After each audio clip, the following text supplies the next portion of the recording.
of the ends of the earth. Give ear, you who rule over multitudes and boast of many nations. For your dominion was given you from the Lord, and your sovereignty from the Most High. He will search out your works and inquire into your plans, because as servants of his kingdom, you did not rule rightly. Keep the law, or walk according to the purpose of God. He will come upon you terribly and swiftly, because severe judgment falls on those in high places. For the lowliest may be pardoned in mercy, but the mighty will be mightily tested. For the Lord of all will not stand in awe of anyone, or show uh, deference to greatness, because he himself made both small and great, and he takes thought for all alike. But a strict inquiry is in store for the mighty.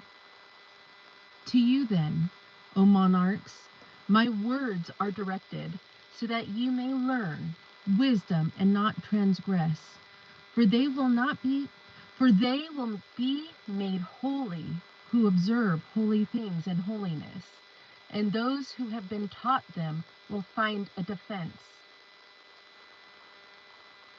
Therefore set your desire on my words, long for them, and you will be instructed. Wisdom is radiant and unfading, and she is easily discerned by those who love her, and is found by those who seek her. She hastens to herself, known to those who desire her. One who rises early to seek her will have no difficulty, for she will be found sitting at the gate.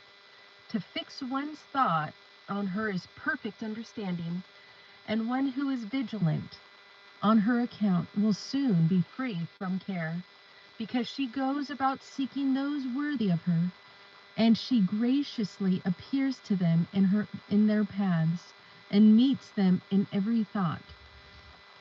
The beginning of wisdom is the most sincere desire for instruction, and concern for instruction is love of her, and love of her is keeping of her laws, and giving heed to her laws is assurance of immortality, and immortality brings one near to God.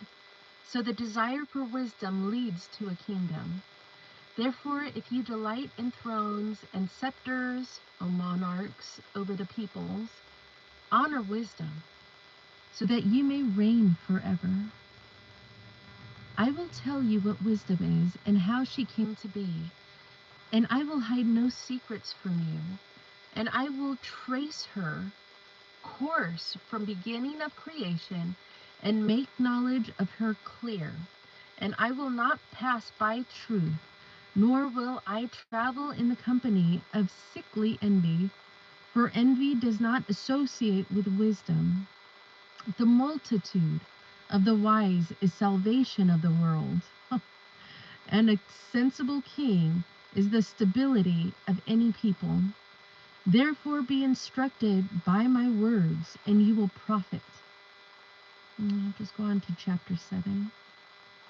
This is chapter 7. I also am mortal like everyone else, a descendant of the first-formed child of the earth, and in the womb of my mother I was molded into flesh, within the period of 10 months, compacted with blood, from the seed of a man and the pleasure of marriage. And when I was born, I began to breathe the common air and fell upon the kindred earth. My first sound was a cry, as is true of all. I was nursed with care in swaddling cloths. For no king has had a different beginning of existence. There is for all one entrance into life, and one way out. Therefore I prayed, and understanding was given to me. I called on God, and the spirit of wisdom came to me. I preferred her to scepters and thrones, and I accounted wealth as nothing in comparison with her. Neither did I liken to her any priceless gem, because all gold is but a little sand in her sight, and silver will be accounted as clay before her. I loved her more than health and beauty, and I chose to have her rather than light, because her radiance never ceases. All good things came to me along with her, and in her hands accounted wealth. I rejoiced in them all because wisdom leads them. But I did not know that she was their mother. I learned without guile, and I impart without grudging. I do not hide her wealth, for it is an unfailing treasure for mortals. Those who get it obtain friendship with God, commended for the gifts that come from instruction. May God grant me to speak with judgment and to have thoughts worthy of what I have received, for he is the guide even of wisdom and the corrector of the wise. For both we and our words are in his hand, as are all understanding and skill in crafts. For it is he who gave me unerring knowledge of what exists, to know the structure of the world and the activity of the elements, the beginning and the end and middle of times, the alterations of the solstices, and the changes of the seasons, the cycles of the year and the constellation of the stars, the natures of animals and the tempers of wild animals, the powers of spirits and the thoughts of human beings, the variety of plants and the virtues of roots. I learned both what is secret and what is manifest, for wisdom, the fashioner of all things, taught me. There is in her a spirit that is intelligent, holy, unique, manifold, subtle, agile, clear, unpolluted, distinct, invulnerable, loving the good, keen, irresistible, humane, beneficent, steadfast, sure, free from anxiety, all-powerful, overseeing all, and penetrating through all spirits that are intelligent, pure and altogether subtle, very subtle. For wisdom is more mobile than any motion. Because of her pureness, she pervades and penetrates all things. For she is a breath of the power of God, and a pure emanation,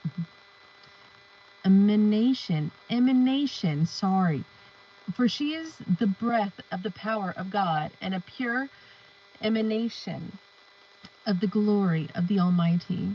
Therefore nothing defiled gains entrance into her, for she is a reflection of eternal light, a spotless mirror of the working of God, and an image of his goodness.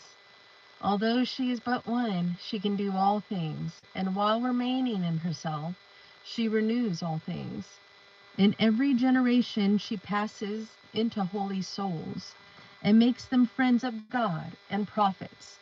For God loves nothing so much as a person who lives with wisdom. She is more beautiful than the sun, and excels every constellation of stars. Compared with the light, she is found to be more radiant, for it is succeeded by night. But against wisdom, evil does not prevail.